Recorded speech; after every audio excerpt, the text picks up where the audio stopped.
Welcome back everyone, আমি Saptaparni from my life. আশা করি তোমরা সবাই খুব ভালো আছো। তো আজকে আমরা এবিটি এর টেস্ট পেপারের পেজ নাম্বার 485-এ যে লাইফ সায়েন্সের কোয়েশ্চেন সেট রয়েছে সেটা সলভ করতে চলেছি। এই সেটে 2 মার্কসের কোয়েশ্চেনগুলো আজকে আমরা সলভ করব। 1 মার্কের গুলো আগেই সলভ করিয়ে দিয়েছি তোমাদের, সেটা আমার চ্যানেলে মাধ্যমিক টেস্ট পেপার সলভিং 2024 এর যে প্লে লিস্ট রয়েছে সেখানে তোমরা পেয়ে যাবে। এছাড়া ডিস্ট্রিক্টের যত 1 মার্কের এবং 2 মার্কসের কোয়েশ্চেন রয়েছে সব কটার এক্সপ্লেনেশন সহ সলভও তোমরা ওই প্লেলিস্টের মধ্যে পাবে, যার লিংক আমি ভিডিও লাস্টে দিয়ে দেব। তাহলে চলো আর দেরি না করে ভিডিও স্টার্ট করা যাক। দেখো, ফার্স্ট কোয়েশ্চেন বলছে, রিপিটেড কোয়েশ্চেন, আগেও আমরা কোয়েশ্চেনটা পেয়েছি, ইনসুলিন এবং গ্লুকাগনের কাজ পরস্পর বিপরীতধর্মী, বক্তব্যটির যথার্থতা ব্যাখ্যা করো। দেখো, ইনসুলিন আমাদের রক্তে গ্লুকোজের পরিমাণকে কমায় আর গ্লুকাগন রক্তে গ্লুকোজের পরিমাণকে বাড়ায়। প্রথমে এই লাইনটি লিখে নেবে। সেকেন্ড লিখবে যে কিভাবে ইনসুলিন রক্তে গ্লুকোজের পরিমাণ কমায়। ইনসুলিন কোষ পর্দার ভেদ্যতা বাড়িয়ে দেয়, ফলে রক্তর থেকে অতিরিক্ত গ্লুকোজ সহজেই কোষের মধ্যে ঢুকে যেতে পারে। ঠিক আছে, এবার এই যে অতিরিক্ত গ্লুকোজ কোষের মধ্যে ঢুকলো, এগুলো জেনারেলি লিভার সেল, ঠিক আছে, লিভার সেলই গ্লুকোজকে মেনলি আপটেক করতে হেল্প করে। এই গ্লুকোজ এরপরে তিনটে পাথওয়ের মধ্যে দিয়ে যেতে পারে। আইদার এটা গ্লাইকোলাইসিস পাথওয়েতে ভেঙে গিয়ে এর থেকে পাইরুভেট বা পাইরুভিক অ্যাসিড তৈরি হতে পারে। সেকেন্ড হচ্ছে এখান থেকে গ্লাইকোজেন তৈরি হতে পারে, গ্লুকোজ গ্লাইকোজেনে পরিণত হতে পারে গ্লাইকোজেনেসিস প্রক্রিয়ায়। এবং থার্ড হচ্ছে এটা নিওগ্লুকোজেনেসিস, এটা নয় ডিরেক্টলি, বা আরেকটা আমরা বলতে পারি যে নিওগ্লুকোজেনেসিস প্রক্রিয়াতে কিন্তু ইনসুলিন বাধা দেয়। ঠিক আছে, নিওগ্লুকোজেনেসিস হচ্ছে নন গ্লুকোজ সোর্স রেখে বা নন কার্বোহাইড্রেট সোর্স থেকে গ্লুকোজ তৈরি হওয়া, ফ্যাট বা প্রোটিন থেকে যে গ্লুকোজ তৈরি হয় সেটাতেও কিন্তু বাধা দেয়। তার মানে দেখো, ওরা আইদার গ্লুকোজ তৈরি হওয়ায় বাধা দিচ্ছে বা গ্লুকোজকে কোষে শোষণ করে নিয়ে সেটাকে অন্য কিছুতে রূপান্তরিত করে দিচ্ছে। ঠিক আছে, এবং এর ফলে এভাবেই ওরা রক্তে গ্লুকোজের পরিমাণকে কমাতে সাহায্য করছে। অন্যদিকে দেখো, গ্লুকাগন ঠিক অপোজিট কাজ করে। গ্লুকাগন কি করে, রক্তে গ্লুকোজের পরিমাণকে বাড়াতে সাহায্য করে। কিভাবে? প্রথমত এরা নিওগ্লুকোজেনেসিসে হেল্প করে, অর্থাৎ নন কার্বোহাইড্রেট সোর্স মানে প্রোটিন বা ফ্যাট থেকে গ্লুকোজ তৈরিতে হেল্প করে। সেকেন্ড হচ্ছে এরা গ্লাইকোজেনোলাইসিস করে। গ্লাইকোজেনোলাইসিস হলে কি হবে, গ্লাইকোজেন ভেঙে গ্লুকোজ তৈরি হবে এবং সেই গ্লুকোজ কিন্তু রক্তে এসে মিশবে, ফলে রক্তে কিন্তু গ্লুকোজের পরিমাণ বাড়তে থাকবে। ঠিক আছে, তো এইভাবে ইনসুলিন এবং গ্লুকাগন একে অপরের বিপরীতধর্মী কাজ করে থাকে। এটার জন্য তোমরা রেফার করতে পারো পেজ নাম্বার 16-17। নেক্সট বলছে, দেখো নতুন কোয়েশ্চেন, উদ্দীপনা এবং সাড়া প্রদানের ঘটনার উদাহরণ সহ সিজমোন্যাস্টিক চলন ব্যাখ্যা করো। তো তোমরা এখানে লজ্জাবতী গাছের যে পত্রকের যে সিজমোনাস্টিক চলন সেটা ব্যাখ্যা করবে। তো প্রথমে তোমরা লিখবে সিজমোনাস্টিক চলন দেখা যায় লজ্জাবতীর পত্রকে। ঠিক আছে, তো এবারে লিখবে কিভাবে হয় সিজমোন্যাস্টিক চলন। সিজমোন্যাস্টিক চলন কিসের উপরে নির্ভর করে? স্পর্শ, ঘর্ষণ, বায়ু প্রবাহ বা আঘাত ইত্যাদি উদ্দীপকের তীব্রতার উপরে সিজমোন্যাস্টিক চলন নির্ভর করে। ঠিক আছে, তো তোমরা প্রথমে লিখবে উদ্দীপক হচ্ছে এগুলো, এই চারটে হচ্ছে তোমার উদ্দীপক। ঠিক আছে, এই উদ্দীপকের প্রভাবে কি হয়, আমাদের যে এই তো ধরো আমাদের একটা কি বলবো, লজ্জাবতী উদ্ভিদের পত্রক এগুলো। ঠিক আছে, দুপাশে দুটো পত্রক আছে মনে করো। তো পত্রকের ঠিক গোড়ার কাছে এই যে অঞ্চলটা, এটাকে আমরা বলি পালভিনাস। তো এই পালভিনাসটাকে যদি তোমরা বড় করে দেখো তাহলে দেখবে এই পালভিনাসের উপর দিকে একটা কোষ থাকে, ঠিক আছে, এবং নিচের দিকে আর একটা কোষ থাকে। উপর দিকের কোষটাকে আমরা বলি হচ্ছে ফ্লেক্সার কোষ, কি বলি, ফ্লেক্সার কোষ, এবং নিচের দিকের কোষটাকে বলি এক্সটেনসর কোষ। কি বলা হয়? এক্সটেনসর কোষ। তো যখন তোমার কি হয়, কোনো রকম উদ্দীপক দেওয়া হয়নি তখন উপরের ফ্লেক্সার কোষটা ফ্ল্যাসিড থাকে, অর্থাৎ ওটা কিন্তু নমনীয় হয়ে থাকে, বাট নিচের যে এক্সটেনসর কোষ রয়েছে সেটা কিন্তু টার্জিড অবস্থায় থাকে, অর্থাৎ এই কোষের মধ্যে কিন্তু প্রচুর পরিমাণে জল থাকে। ঠিক আছে, প্রচুর পরিমাণে জল থাকে নর্মালি। ওকে, ধরো এইটা নিউক্লিয়াস যদি হয় নিচেরটা, এখানে প্রচুর প্রচুর জল থাকে। এবার এটা হচ্ছে জল। ঠিক আছে, তো এবার ধরো কোনোভাবে তুমি এখানে হাত দিলে, স্পর্শ করলে, বা এখানে যে বায়ু প্রবাহ হলো, ঘর্ষণ হলো, তখন কি হয়, এই এক্সটেনশন কোষ থেকে জল বেরিয়ে গিয়ে ফ্লেক্সার কোষে ঢোকে।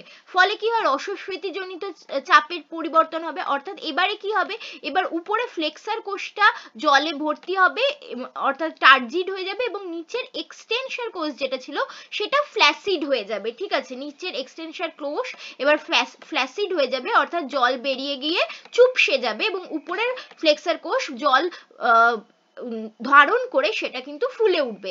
এর ফলে কি হবে, এই পত্রকের উপরের দিকের ফ্লেক্সার কোষ ফুলে ওঠায় পত্রকটা কিন্তু বেঁকে যাবে। ঠিক আছে, উপর দিকটায় ফুলে ওঠায় পত্রক বেঁকে যাবে, এবং সেটা কিরকম ভাবে আমরা দেখতে পাবো, সেটা আমরা তখন দেখতে পাবো পাতাটা এরকম ভাবে মুদে গেল বা নুয়ে পড়লো পত্রকটা। ঠিক আছে, তো এটাই হচ্ছে ওর উদ্দীপনায় সাড়া দেওয়া।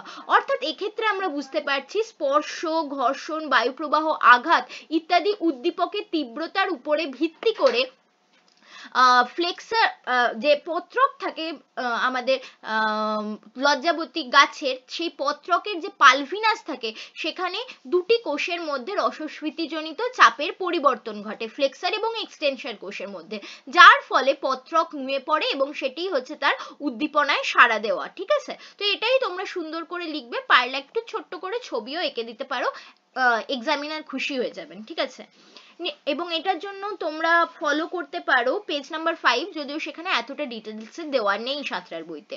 নেক্সট কোয়েশ্চেন যাচ্ছি, দেখো মানুষের মস্তিষ্ক এবং সুষুম্না কাণ্ড থেকে নির্গত স্নায়ুর সংখ্যা উল্লেখ করো। মস্তিষ্ক থেকে 12 জোড়া স্নায়ু বের হয় এবং সুষুম্না কাণ্ড থেকে 31 জোড়া স্নায়ু বের হয়। ঠিক আছে, ইজি কোয়েশ্চেন ছিল, একদম একটুখানি লিখলেই 2 মার্কস পেয়ে যাবে। পেজ নাম্বার 25 রেফার করতে পারো এর জন্য। নেক্সট বলছে, দেখো মানুষের গমনে সহায়ক পায়ের দুটি পেশির নাম লেখো। তোমাদের বইতে অনেকগুলো পেশি রয়েছে, তার মধ্যে তোমরা গ্যাস্ট্রোকনেমিয়াস পেশির নাম লিখতে পারো, যেটা হচ্ছে একটা কাফ মাসল, যেটা গোড়ালিকে মাটির থেকে উপরে উঠতে সাহায্য করে। এছাড়া এক্সটেনসর ডিজিটেরিয়াম মাসেলের নাম লিখতে পারো, যেটা পায়ের সম্মুখ ভাগের উত্তোলনে সাহায্য করে। এগুলো তোমরা পেয়ে যাবে পেজ নাম্বার 39-এ।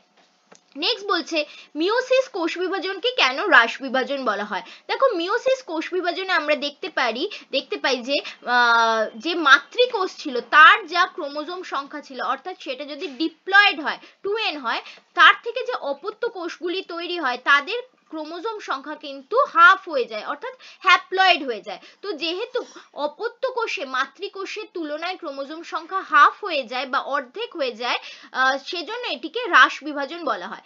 এবার আরেকটা লাইন এটাও লিখে দেবে, এই হ্রাস বিভাজনের প্রধান কারণ হচ্ছে প্রজাতির ক্রোমোজোম সংখ্যা ধ্রুবক রাখা, এবং এই হ্রাস বিভাজন মেনলি হয়ে থাকে মিওসিসের অ্যানাফেজ 1 দশায়। ঠিক আছে, যেখানে দুটি হোমোলোগাস ক্রোমোজোম একে অপরের থেকে আলাদা হয়ে যায়, সেখানেই কিন্তু সংখ্যার যে ক্রোমোজোম সংখ্যার হ্রাস সেই ব্যাপারটা ঘটে যায়। ঠিক আছে, এগুলো তোমরা ছোট ছোট করে মেনশন করে দিতে পারো। তো এটা পেয়ে যাবে তোমরা পেজ নাম্বার 57-58-এ। নেক্সট বলছে, দেখো নিম্নলিখিত বৈশিষ্ট্যের ভিত্তিতে স্বপরাগযোগের সুবিধা অসুবিধা উল্লেখ করো। প্রথমে বলেছে বাহকের প্রয়োজনীয়তা। দেখো, স্বপরাগযোগে আমাদের কোনো বাহক লাগে না, এটা হচ্ছে সুবিধা। বাট অসুবিধা কি, বাহক যেহেতু লাগে না, তার ফলে এখানে যে ফল বা বীজ উৎপন্ন হয় সেগুলোর মধ্যে কোনো নতুন বৈশিষ্ট্য প্রকাশ ঘটে না। ফলে কি হয়, এগুলো দুর্বল প্রজাতির হয় বা অনুন্নত প্রজাতির হয়। ঠিক আছে, যার ফলে এরা কিন্তু প্রতিকূল পরিবেশের সাথে মানিয়ে নিতে পারে না। সেকেন্ড বলছে, দেখো অপত্য জীবে নতুন বৈশিষ্ট্যের উদ্ভব। স্বপরাগযোগে অপত্য জীবে নতুন বৈশিষ্ট্যের উদ্ভব হয় না।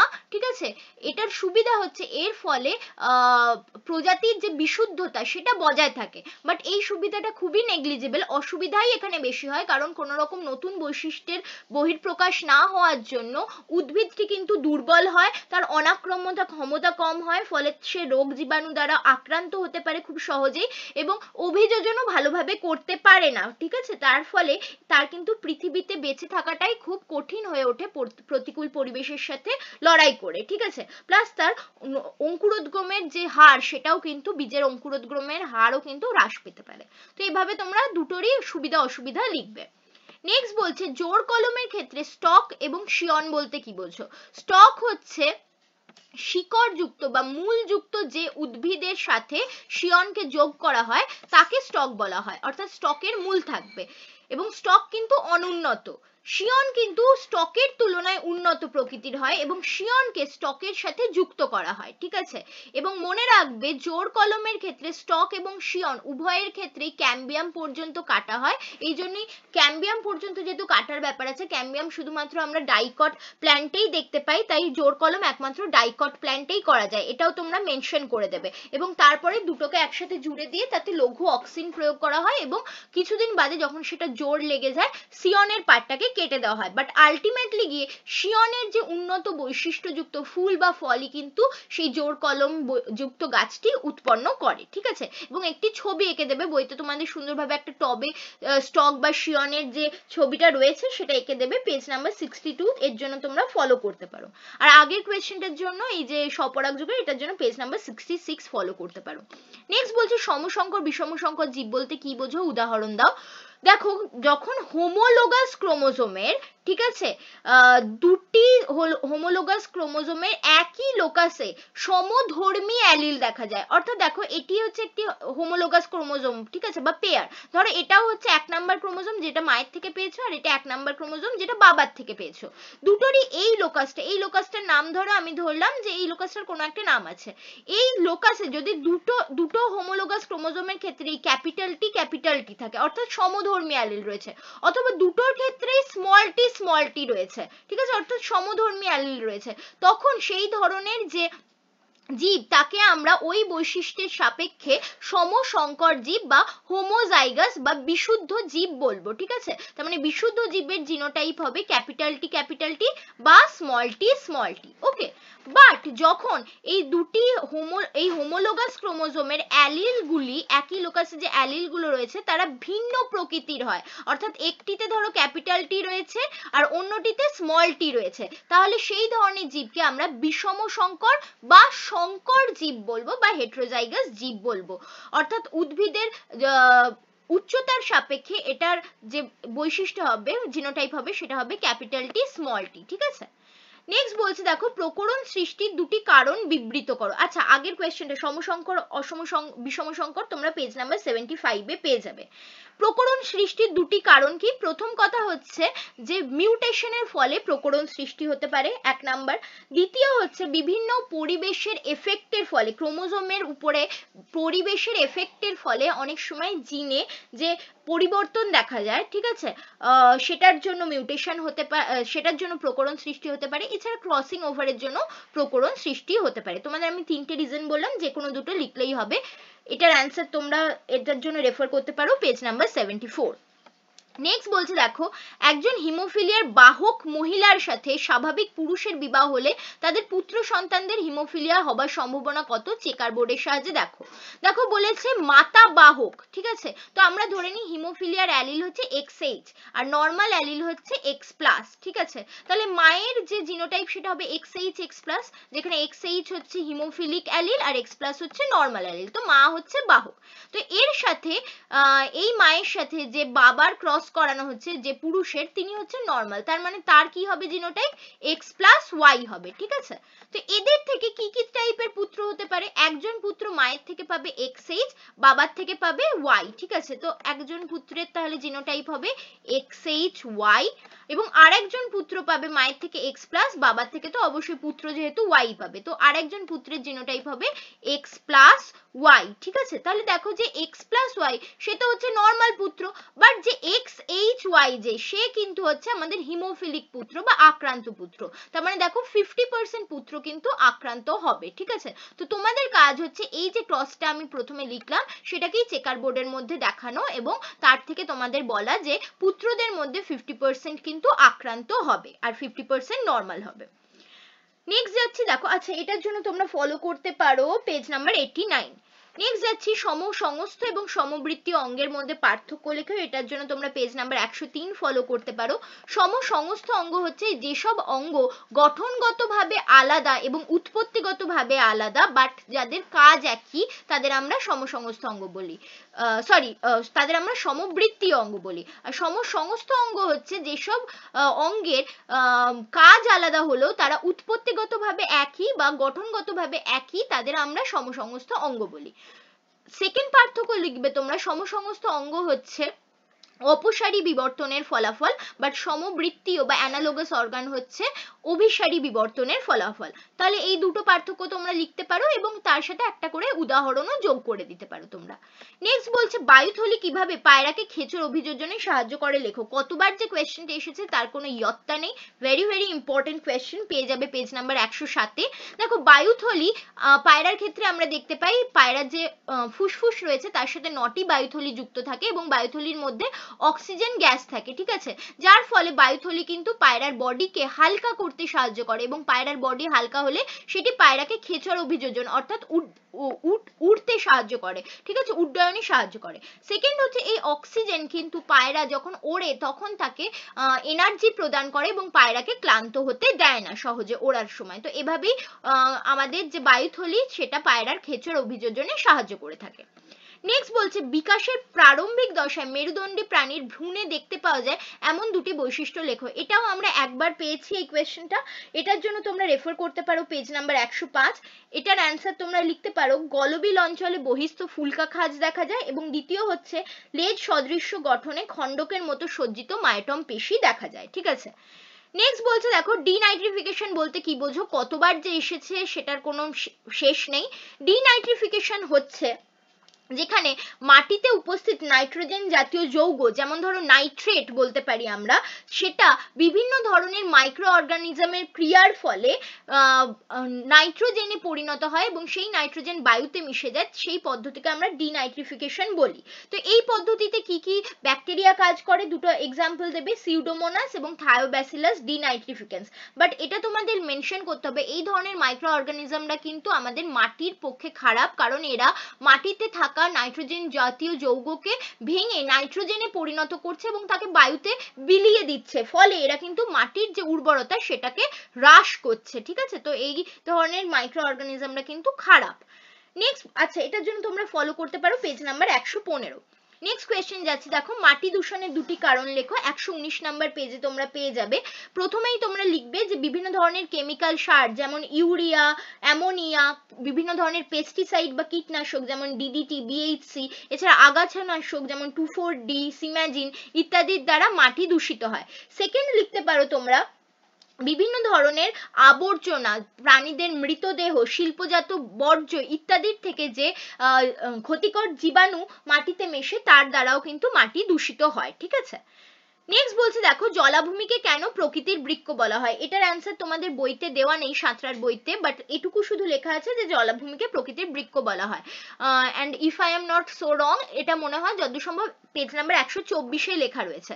তো কেন বৃক্ষ বলা হয়, বারবার কোয়েশ্চেন এসেছে, বারবার আমি তোমাদের আলোচনা করে দিয়েছি। বৃক্ষ বা কিডনির কাজ হচ্ছে রক্তের থেকে, দূষিত রক্তের থেকে যে দূষক পদার্থগুলো সেগুলোকে আলাদা করে বিশুদ্ধ রক্তকে আলাদা করে দেওয়া এবং দূষক পদার্থগুলোকে মূত্রের মাধ্যমে আমাদের শরীর থেকে বার করে দেওয়া, রেচন করে দেওয়া।